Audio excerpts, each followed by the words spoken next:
In August 1945, the United States dropped 2 atom bombs on Japan, killing hundreds of thousands of Japanese citizens and ending World War II.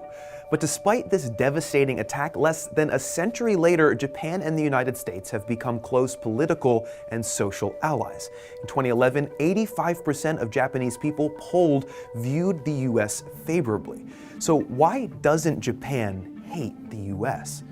One of the big reasons is that at the time of the war, Japan was ruled by Emperor Showa. His policies plunged the country into financial crisis and increased military power. During the Second Sino-Japanese War and World War II, he authorized war crimes and ordered Japanese civilians to commit suicide instead of being captured. This made him a feared and unlikable figure in Japanese history.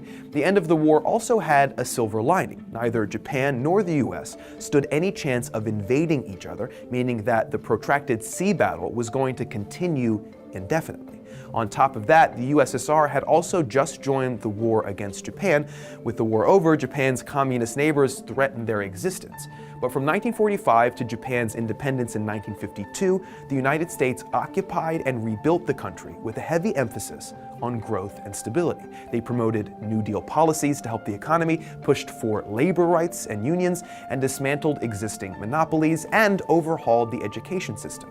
They also freely shared technologies, pushing Japan into eventually becoming a manufacturing giant, and introduced democracy and a new constitution, letting the Japanese people hold elections for the first time.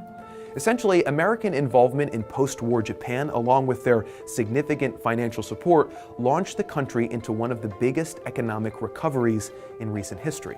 Today, Japan has the 5th largest economy and is the 5th largest exporter in the world.